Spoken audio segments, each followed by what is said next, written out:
राधे राधे। जय श्री कृष्ण। जय माता महालक्ष्मी। जय तुलसा महारानी की। प्यारे भक्तों, आप हमारे साथ सुन रहे हैं लगातार कार्तिक मास महात्म्य, और आज हम कार्तिक मास महात्म्य का अध्याय सुनेंगे 32 और 33। कार्तिक मास में जो कार्तिक मास के महात्म्य का अध्याय करता या सुनता है, पढ़ता है, उसके घर माता महालक्ष्मी और प्रभु श्री हरि की कृपा सदैव सदैव बनी रहती है। उनके घर कभी भी धन धान्य की कमी नहीं रहती है। तो प्यारे भक्तों, आज हम सुनेंगे कार्तिक मास महात्म्य का अध्याय। कमेंट में जय माता महालक्ष्मी जरूर लिखें। मुझे सहारा है तेरा सब जग के पालनहार। कार्तिक मास के महात्म्य का 32वां विस्तार।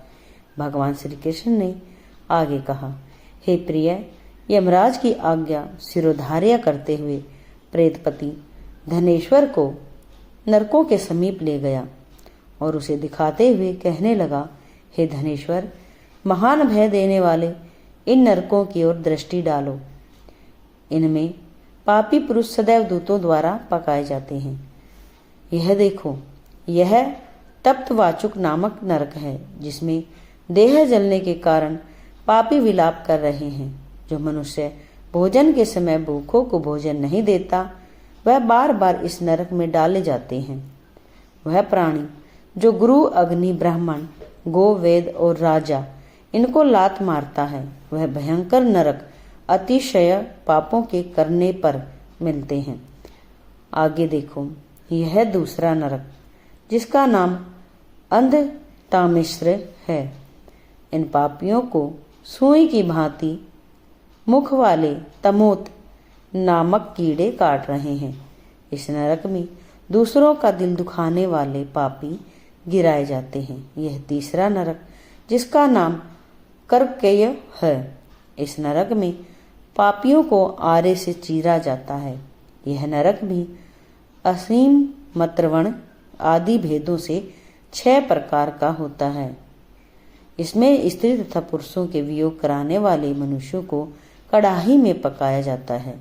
2 प्रियजनों को दूर करने वाले मनुष्य भी असमित्र नामक नरक में तलवार की धार से काटे जाते हैं और कुछ भेड़ियों के डर से भाग जाते हैं।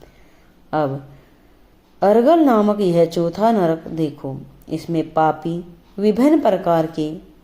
विभिन्न प्रकार से चिल्लाते हुए इधर उधर भाग रहे हैं।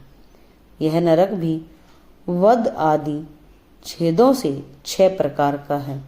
अब तुम यहाँ 5वां नरक देखो, जिसका नाम कूट शालमली है। इसमें अंगारों की तरह कष्ट देने वाले बड़े बड़े कांटे लगे हैं। यह नरक भी यातना आदि भेदों से 6 प्रकार का है। इस नरक में पर स्त्री गमन करने वाले मनुष्य डाले जाते हैं। अब तुम यह 6वां नरक देखो, उलवण नामक नरक में सिर नीचे कर के पापियों को लटकाया जाता है। जो लोग बख्शया भक्ष का विचार नहीं करते, दूसरों की निंदा और चुगली करते हैं, वे इस नरक में डाले जाते हैं। दुर्गंध भेद से यह नरक भी 6 प्रकार का है। 7वां नरक है जिसका नाम कुंभी पाक है। यह अत्यंत भयंकर और यह भी 6 प्रकार का है। इसमें महापातकी मनुष्यों को पकाया जाता है। इस नरक में सहस्त्रों वर्षों तक यातना भोगनी पड़ती है। यही रौरव नरक है जो पाप इच्छा रहित किए जाते हैं। वह सूखे, और जो पाप इच्छा पूर्वक किए जाते हैं वह पाप आर्द्र कहलाते हैं। इस प्रकार शुष्क और आर्द्र भेदों से यह पाप 2 प्रकार के होते हैं। इसके अलावा और भी अलग अलग 84 प्रकार के पाप हैं। अब क्रेण नंबर 1, नंबर 2 पाड़ा कतय, नंबर 3 मलिनीकरण, नंबर 4 जाति भ्रष्करण, नंबर 5 उपाय, नंबर 6 अति पाप, नंबर 7 महापाप। ये 7 प्रकार के पातक हैं। जो मनुष्य जैसा कर्म करता है उसे इन 7 नरकों में उसके पाप कर्मों के अनुसार पकाया जाता है। चूंकि कार्तिक व्रत करने वाले प्रभु भक्तों का संसर्ग प्राप्त हुआ था, उसमें पुण्य की वृद्धि हो जाने के कारण ये सभी नरक तुम्हारे लिए निश्चय ही नष्ट हो गए हैं। इस प्रकार धनेश्वर को नरकों का दर्शन कराकर प्रेत राज उसे यक्ष लोक में ले गए। वहां जाकर उसे वहां का राजा बना दिया। वहीं कुबेर का अनुचरण धनशय के नाम से प्रसिद्ध हुआ। बाद में महर्षि विश्वामित्र ने उसके नाम पर तीर्थ बनाया। कार्तिक मास का व्रत महाफल देने वाला है। इसके समतुल्य अन्य कोई दूसरा पुण्य कर्म नहीं है। जो भी मनुष्य इस व्रत को करता है तथा व्रत करने वालों का दर्शन करता है उसे मोक्ष की प्राप्ति होती है। प्यारे भक्तों, 32वां अध्याय संपन्न हुआ। आइए साथ ही सुनते हैं 33वां अध्याय। दृष्टि कर हृदय में, दया दृष्टि कर हृदय में, भव भक्ति उपजाओ। 33वां अध्याय लिखूं, कृपा दृष्टि बरसाओ। सूत जी ने कहा, इस प्रकार अपनी अत्यंत प्रिय सत्यभामा को यह कथा सुनाकर भगवान श्री कृष्ण संध्योपासना करने के लिए माता के घर में गए।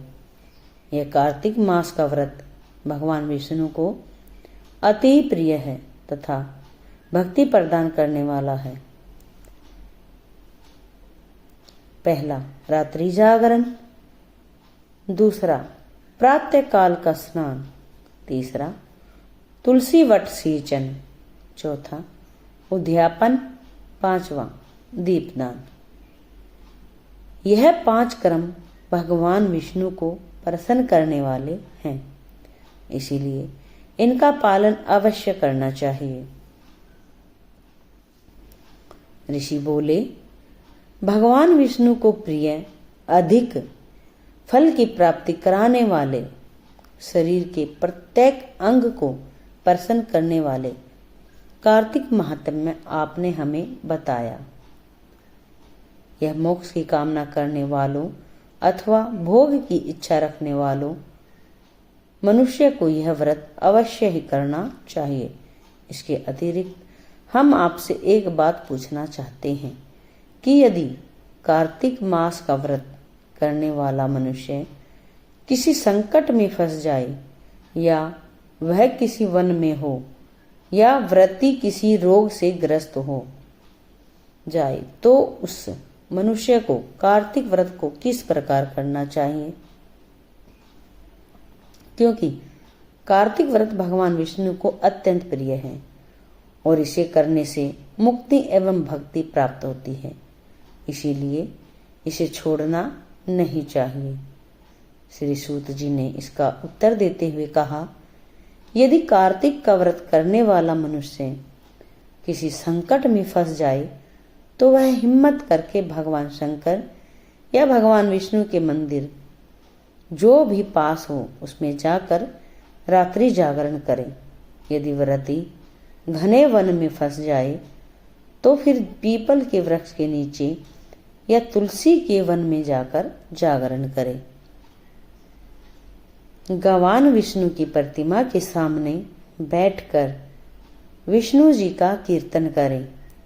ऐसा करने से सहस्रों गायों के दान के समान फल की प्राप्ति होती है।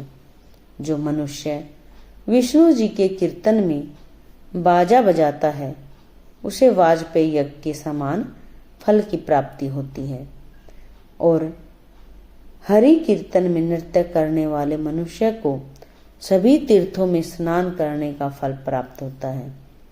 किसी संकट के समय या रोगी हो जाने और जल न मिल पाने की स्थिति में केवल भगवान विष्णु के नाम मात्र से मार्जन ही कर लें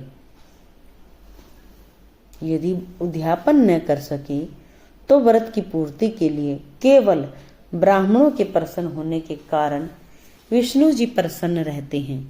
यदि मनुष्य दीप दान करने में असमर्थ हो तो दूसरे की दीप की वायु आदि से भली भांति रक्षा करें। यदि तुलसी का पौधा समीप न हो तो वैष्णव ब्राह्मण की ही पूजा कर लें, क्योंकि भगवान विष्णु सदैव अपने भक्तों के समीप रहते हैं।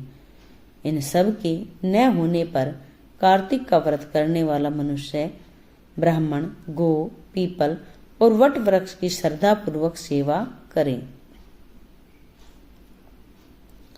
शौनक आदि ऋषि बोले, आपने गो तथा ब्राह्मणों के समान पीपल और वट वृक्षों को बताया है, और सभी वृक्षों में पीपल तथा वट वृक्ष को ही श्रेष्ठ कहा है। इसका कारण बताइए। सूत जी बोले, पीपल भगवान विष्णु का और वट भगवान शंकर का स्वरूप है। पलाश ब्रह्मा जी के अंश से उत्पन्न हुआ है। जो कार्तिक मास में उसके पत्तल में भोजन करता है वह भगवान विष्णु के लोक में जाता है, और जो इन वृक्षों की पूजा, सेवा एवं दर्शन करते हैं उनके सभी पाप नष्ट हो जाते हैं। ऋषियों ने पूछा, हे प्रभु, हम लोगों के मन में एक शंका है कि ब्रह्मा, विष्णु और शंकर वृक्ष स्वरूप क्यों हुए? कृपया आप हमारी इस शंका का निवारण कीजिए। सूत जी बोले, प्राचीन काल में भगवान शिव तथा माता पार्वती विहार कर रहे थे। उस समय उनके विहार में विघ्न उपस्थित करने के उद्देश्य से अग्निदेव ब्राह्मण का रूप धारण करके वहां पहुंचे। विहार के आनंद के वशीभूत हो जाने के कारण कुपित होकर माता पार्वती ने सभी देवताओं को शाप दे दिया। माता पार्वती ने कहा, हे देवताओं, विषय सुख से कीट पतंगे तक अनभिज्ञ नहीं हैं। आप लोगों ने देवता होकर भी उसमें विघ्न उपस्थित किया है। इसीलिए आप सभी वृक्ष बन जाओ। सूत जी बोले, इस प्रकार कुपित माता पार्वती जी के शाप के कारण समस्त देवता वृक्ष बन गए।